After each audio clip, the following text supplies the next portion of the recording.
So today I was talking about what you should do when you get home and you're giving your medication. What next? I know you'll be like, take it. It's not just to take it. There are several things you should do. Watch to the end of this video so that you will know those wonderful things you're supposed to know coming from your pharmacist. My name is Claire. I am a pharmacist, and if you're new on this channel we talk about your health, medication, lifestyle, random stuff, funnily. So, but they are very important and they will definitely add value to you. If you love stuff like that, consider subscribing, put on your notification bell so that you know when I post videos, because I post videos every week. Now, errors. Medication error can occur at any point in your health management. It could be that the drug you're giving is wrong, or the dosage or the way you're asked to take it is wrong, or the number of tablets or the measurement is wrong.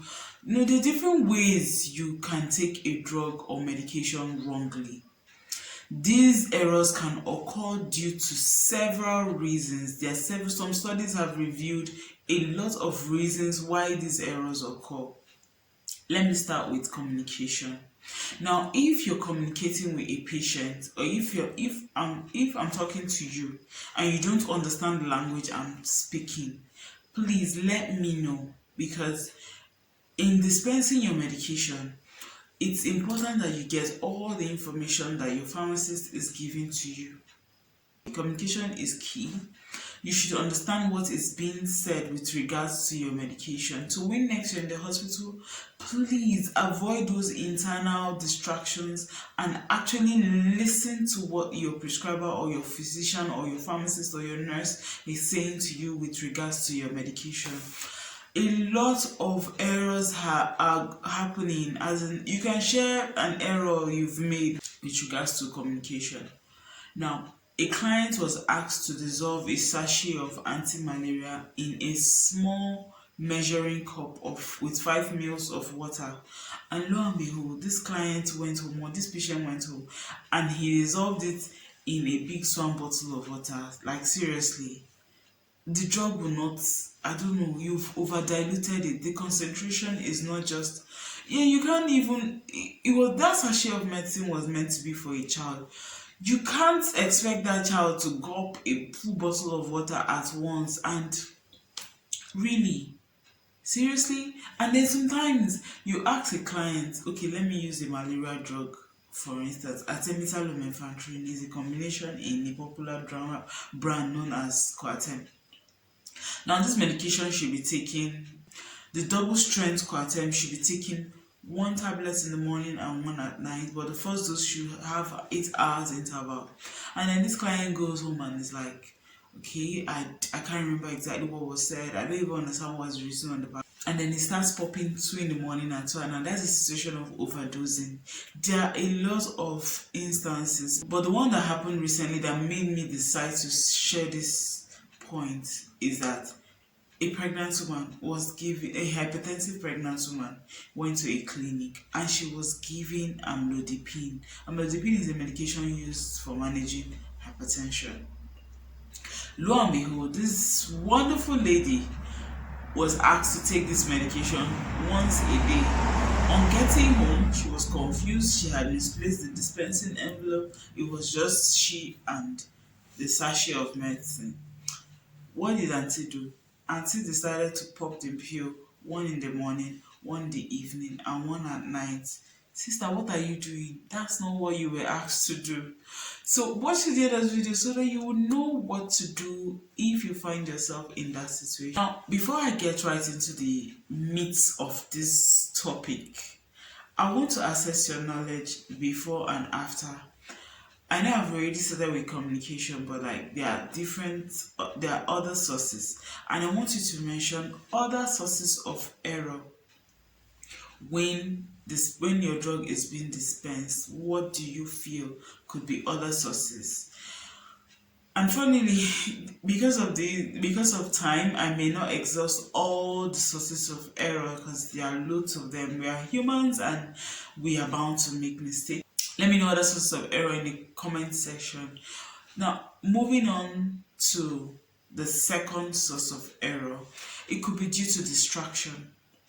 Okay, let's say I'm dispensing to you and then someone suddenly barges into the office and then starts to express any form of emotion the person is feeling. At that point, you and I will be distracted. Distractions can come through our phones. These days, technology has made it such that we are easily distracted, even as you're watching this video. I'm sure that at some point you may be distracted, but like focus and get this information because it's important for you. So distraction can be due to a distress call from home to the prescriber or the pharmacist or the physician. When this distraction occurs, it is important to do something before you leave the office. You as my client, you as my subscriber, you as a patient. The next source of error can be illegible writing. 75% of times when people take drugs the wrong way, it's due to illegible writing, like writing that is not clear. It could be between the pharmacist and the prescriber, and the pharmacist and the physician. Now, when you, as either a pharmacist or a technician, if you pick up a prescription and you cannot see what is written, please, my dear, go back to the prescriber. Don't just sit down and assume that okay, yes, this is what this looks like. This, no, don't do that. You're playing with someone's life. Go back and find out. And you, as a client, if you get home or if before you even leave, it's important to do something with regards to illegible writing. Watch till the end of this video so you know what to do. The fourth source of error can be due to forgetfulness. We are humans. Most times we can forget what was being said.